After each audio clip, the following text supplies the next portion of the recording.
کوئٹہ میں تعینات ایرانی کونسل جنرل محمد کریمی تودشکی نے بلوچستان میں دہشت گردی کے حالیہ واقعات کی شدید مذمت کرتے ہوئے کہا ہے کہ ایران ہر قسم کی دہشت گردی کے خلاف ہے۔ صحافیوں سے گفتگو میں انہوں نے واضح کیا کہ اگر ایران پر جنگ مسلط کی گئی تو بھرپور جواب دیا جائے گا، جس کے اثرات پورے مڈل ایسٹ اور قریبی ممالک تک جائیں گے۔ انہوں نے کہا کہ پاکستان مذاکرات کے لیے سنجیدہ کوششیں کر رہا ہے اور ایران پاکستان کی کاوشوں کو قدر کی نگاہ سے دیکھتا ہے۔ ایرانی کونسل جنرل کے مطابق ایران میں اس وقت حالات نارمل ہیں اور کسی قسم کی اندرونی کشیدگی نہیں۔ انہوں نے الزام عائد کیا کہ ایران کے خلاف امریکہ اور اسرائیل کی جانب سے پھیلایا جانے والا پروپیگنڈا بے بنیاد ہے اور ایرانی عوام اپنی حکومت کے ساتھ کھڑی ہے۔ جنگی دھمکیوں اور مشقوں کے شور کے درمیان امریکہ اور ایران نے بالآخر مذاکرات پر آمادگی ظاہر کر دی ہے۔ عالمی خبر رساں ادارے کے مطابق ایک سینئر امریکی اہلکار نے بتایا کہ دونوں ممالک کے درمیان مذاکرات رواں ہفتے شروع ہو سکتے ہیں، جن کے لیے ترکیہ، مصر اور قطر میں اعلیٰ سطحی ملاقات کی تیاری ہے۔ ابتدائی طور پر امریکی صدر کے خصوصی ایلچی اسٹیو وکٹف اور ایک اعلیٰ ایرانی عہدیدار ملاقات کریں گے، تاہم ایجنڈا تاحال سامنے نہیں آیا۔ ایرانی وزیر خارجہ عباس اراغچی نے کہا ہے کہ ایران اعتماد کی کمی کے باوجود منصفانہ شرائط پر صرف ایٹمی پروگرام پر مذاکرات کے لیے تیار ہے۔ یہ پیش رفت ایسے وقت سامنے آئی ہے جب امریکہ نے خطے میں بحری بیڑا اور جنگی مشقیں بڑھا دی ہیں، جبکہ ایران نے کسی بھی حملے کی صورت میں وسیع علاقائی جنگ کی وارننگ دی ہے۔ وزیر دفاع خواجہ آصف نے کہا ہے کہ بلوچستان کے وسیع اور مشکل جغرافیائی کے باعث وہاں بڑے پیمانے پر فوجی تعیناتی ناگزیر ہے۔ قومی اسمبلی میں گفتگو کرتے ہوئے انہوں نے کہا کہ اسمگلنگ کے خلاف کارروائی پر احتجاج ہوا۔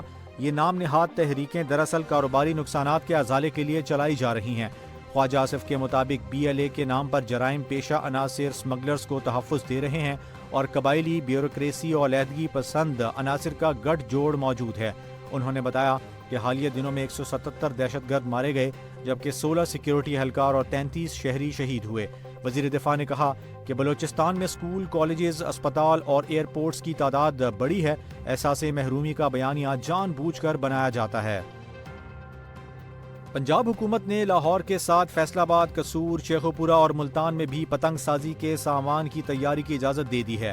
یہ منظوری Punjab regulation of kite flying act 2025 کے تحت دی گئی ہے اور مینوفیکچررز کو ڈپٹی کمشنر کے ساتھ رجسٹرڈ ہونا ہے۔ تمام مینوفیکچررز آن لائن ای-بز پورٹل کے ذریعے رجسٹریشن کروائیں گے اور صرف رجسٹرڈ ٹریڈرز کو پتنگ اور ڈور فروخت کرنے کی اجازت دی جائے گی۔ تیار شدہ پتنگیں اور ڈور لاہور میں صرف 6، 7 اور 8 فروری کو استعمال کے لیے دستیاب ہوں گی اور دیگر اضلاع میں فروخت نہیں ہوں گی۔ حکومت نے بسنت کے کسی ایونٹ کو منسوخ نہیں کیا، عظمہ بخاری نے بتایا۔ سابق قومی کپتان شاہد آفریدی نے پاکستان کے بھارت کے خلاف T20 ورلڈ کپ 2026 میچ کے بائیکاٹ پر افسوس کا اظہار کیا۔ انہوں نے کہا کہ کرکٹ وہ دروازے کھول سکتی ہے جو سیاست بند کر دیتی ہے، مگر وہ حکومت کے فیصلے کے ساتھ کھڑے ہیں کیونکہ بعض اوقات قومی مفادات کے لیے مشکل فیصلے ضروری ہوتے ہیں۔ شاہد آفریدی نے ICC پر زور دیا کہ وہ اس نازک صورتحال میں قیادت کا کردار ادا کرے اور سیاست سے بالاتر رہ کر کھیل کی شفافیت اور فروغ کو یقینی بنائے۔ واضح رہے کہ پاکستان نے بھارت کے خلاف 15 فروری کا میچ بائیکاٹ کیا، تاہم بنگلہ دیش کے ساتھ اظہار یکجہتی کے طور پر ورلڈ کپ میں دیگر میچز میں حصہ لے گا۔ امریکی صدر ڈونلڈ ٹرمپ نے مشہور مصنف مائیکل وولف اور بدنام زمانہ جنسی مجرم جیفری ایپسٹن کی جائیداد کے خلاف بڑے پیمانے پر قانونی کارروائی کا اعلان کر دیا ہے۔ یہ دھمکی محکمہ انصاف کی جانب سے جاری کردہ 30 لاکھ سے زائد ریکارڈز اور ذاتی ای میلز کے تناظر میں سامنے آئی ہے۔ صدر ٹرمپ کا دعویٰ ہے کہ یہ نئی دستاویزات نہ صرف انہیں بے گناہ ثابت کرتی ہیں بلکہ ان کے مخالفین کی سازشوں کو بھی بے نقاب کرتی ہیں۔ جمعے کے روز امریکی محکمہ انصاف نے جیفری ایپسٹن کیس سے متعلق ریکارڈز کا ایک بڑا ذخیرہ عام کیا ہے۔ ان فائلز میں دنیا کی کئی اہم سیاسی اور سماجی شخصیات کے نام شامل ہیں۔ صدر ٹرمپ جو فلوریڈا جاتے ہوئے ایئر فورس 1 پر صحافیوں سے گفتگو کر رہے تھے، ان کا کہنا تھا کہ لیفٹسٹ کی امیدوں کے برعکس ان دستاویزات میں ایسی کوئی چیز نہیں جو انہیں مجرم ٹھہرا سکے۔ پاکستان تحریک انصاف کراچی کی ترجمان فوزیہ صدیقی نے پارٹی رہنماؤں اور کارکنوں کے خلاف جاری کریک ڈاؤن کی سخت الفاظ میں مذمت کی ہے۔ انہوں نے الزام عائد کیا کہ پولیس اور قانون نافذ کرنے والے ادارے چادر اور چار دیواری کا تقدس پامال کرتے ہوئے بزرگوں اور خواتین کو ہراساں کر رہے ہیں۔ PTI نے ان گرفتاریوں کو سیاسی انتقام قرار دیتے ہوئے سندھ ہائی کورٹ سے رجوع کر لیا، جہاں عدالت نے فوری سماعت کی استدعا منظور کر لی ہے۔ فوزیہ صدیقی کا کہنا ہے کہ پرامن شہریوں کے خلاف طاقت کا استعمال انسانی اقدار کے منافی ہے۔ دوسری جانب پی ٹی آئی کی جانب سے دائر درخواست پر سندھ ہائی کورٹ کی جانب سے فوری سماعت کا فیصلہ پارٹی کے لیے ایک بڑی قانونی امید بن کر سامنے آیا ہے۔ وزیر اعظم شہباز شریف اور ورلڈ بینک گروپ کے صدر اجے بنگا کے درمیان اسلام آباد میں اہم ملاقات ہوئی ہے، جس میں پاکستان کی معاشی اصلاحات اور مستقبل کی ترقیاتی منصوبوں پر تبادلہ خیال کیا گیا۔ وزیر اعظم نے عالمی بینک کے تعاون، خصوصاً انفراسٹرکچر، زراعت اور ڈیجیٹل ترقی کے شعبوں میں معاونت کو سراہا۔ صدر اجے بنگا، جو اپنے پہلے سرکاری دورے پر پاکستان پہنچے ہیں، انہوں نے حکومت کی جاری اصلاحاتی کوششوں کی تعریف کی اور ون ورلڈ بینک گروپ کے تحت تعاون کو مزید مضبوط بنانے کے عزم کا اعادہ کیا۔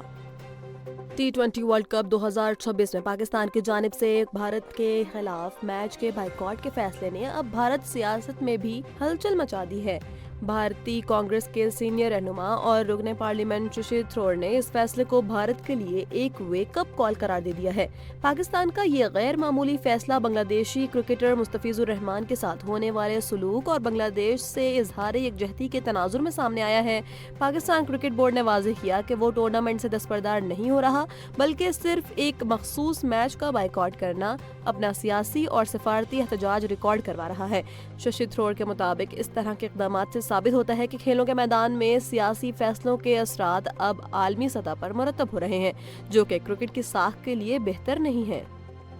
سیکیورٹی فورسز نے بلوچستان میں دہشت گردی کے خلاف جاری فیصلہ کن مارکے میں بڑی کامیابی حاصل کی ہے۔ تازہ ترین اطلاعات کے مطابق گزشتہ رات تعاقبی کارروائیوں میں مزید 22 دہشت گرد ہلاک کر دیے گئے، جس کے بعد گزشتہ 3 روز میں جہنم واصل ہونے والے دہشت گردوں کی مجموعی تعداد 177 تک پہنچ گئی ہے۔ سیکیورٹی ذرائع کا کہنا ہے کہ فتنۃ الہندوستان کے خلاف سینیٹائزیشن آپریشن پوری قوت سے جاری ہے، جس میں انٹیلیجنس ایجنسیز اور پولیس دہشت گردوں اور ان کے سہولت کاروں کے گرد گھیرا مسلسل تنگ کر رہی ہیں۔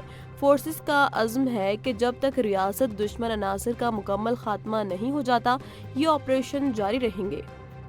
وزیر اعلیٰ خیبر پختونخوا سہیل آفریدی نے اسلام آباد میں وزیر اعظم شہباز شریف سے اہم ملاقات کی ہے، جس کا محور صوبے کے مالیاتی مسائل اور سیکیورٹی صورتحال رہا۔ میڈیا سے گفتگو کرتے ہوئے انہوں نے واضح کیا کہ اس ملاقات میں بانی پی ٹی آئی یا کسی بھی قسم کے سیاسی معاملے پر کوئی بات نہیں ہوئی۔ سہیل آفریدی نے صوبے کے بقایا جات اور قبائلی اضلاع کے لیے فنڈز کی فراہمی پر زور دیا، جس پر وزیر اعظم نے فوری ہدایات جاری کی۔ انہوں نے دہشت گردی کے خلاف قربانیاں دینے والے اضلاع کے لیے امدادی رقم کو ناکافی قرار دیتے ہوئے عید کے بعد دوبارہ ملاقات اور تفصیلی بات چیت کا اعلان کیا۔ بلوچستان میں گزشتہ ہفتے ہونے والے دہشت گردی کے پے در پے واقعات کے بعد صوبائی دارالحکومت کوئٹہ سمیت کئی علاقوں میں معمولات زندگی شدید متاثر ہے۔ آج مسلسل تیسرے روز بھی ٹرین سروس، موبائل فون اور انٹرنیٹ سروس معطل ہے، جس کی بنیادی وجہ سیکیورٹی کے سخت انتظامات اور آپریشنز ہیں۔ ریلوے حکام کے مطابق جن مسافروں نے پہلے سے ٹکٹ بک کروا رکھے تھے، وہ ریلوے اسٹیشن سے اپنے ٹکٹوں کی رقم واپس لے سکتے ہیں۔ سروس کی بحالی سیکیورٹی کلیئرنس ملنے کے بعد ہی ممکن ہوگی۔ کراچی میں ممکنہ احتجاج اور اہم شاہراہوں کی بندش کے خدشے کے پیش نظر محکمہ داخلہ سندھ نے سخت کارروائی کرتے ہوئے 180 افراد کو ایم پی او کے تحت 30 روز کے لیے نظر بند کر دیا ہے۔ صوبائی حکام کے مطابق سب سے زیادہ گرفتاریاں ایسٹ زون سے عمل میں لائی گئی ہیں، جہاں 51 افراد کو حراست میں لے لیا گیا ہے، جبکہ ویسٹ زون سے 30، سینٹرل سے 24، کیماڑی سے 23 اور کورنگی سے 22 افراد کو پکڑ لیا گیا ہے۔ اس کے علاوہ ساؤتھ زون، ملیر اور سٹی ڈسٹرکٹ سے بھی متعدد گرفتاریاں کی گئی ہیں۔ انتظامیہ کا موقف ہے کہ یہ اقدام شہر میں امن و امان برقرار رکھنے اور ٹریفک کی روانی کو یقینی بنانے کے لیے ناگزیر ہے۔